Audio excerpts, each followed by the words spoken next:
This game was crazy, but the analysis is even crazier. We're going to go through my thought processes as well as the beautiful moves that were missed by my opponent. Now, in this position, I have developed my knight and I'm attacking the queen. Not only am I attacking the queen, but I thought that I have prevented the queen from being able to defend its knight on a4.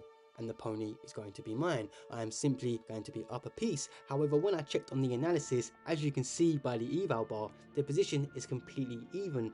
The resource that my opponent has is insane. However, my opponent plays queen to f2 and I gobble up the pony. Now, after queen to h4 with a mate for it on h7, I played pawn to g6. Now, my rationale behind this was not only does it stop the mate for it, but it blunts the f-file and doesn't allow his rook to get into the game. However, the engine preferred simply pushing h6.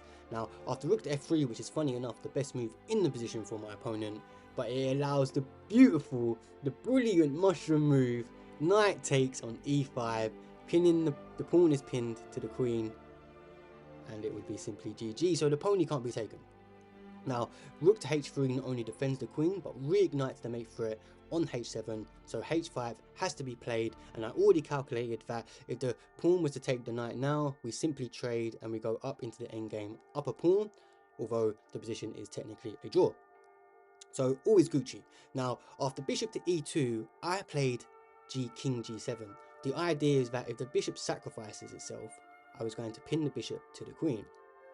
However, the engine wanted g4. Now I looked at this, however, after the bishop takes, I thought after takes, this is simply mate. However, as you can tell by the eval bar, we have the beautiful resource, queen takes on f4. Absolutely insane, pinning the bishop to the queen, but in a completely different way. And I thought that was absolutely awesome. Now we proceed with the game.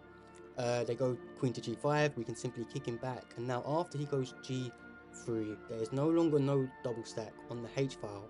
So in my understanding, now I play g4. I find the best move in the position eventually, as after takes, and takes, we have the beautiful, the silent pawn to e5. Not only does it pin the queen once again, but it opens up the diagonal for my bishop, and we have a beautiful skewer. Now, if we go back to this position, what is it that my opponent missed? The beautiful, the brilliant queen to c5, sacrificing its knight, and if he was to take, they have the brilliant mushroom move, bishop to h7, and after we take, it is simply GG.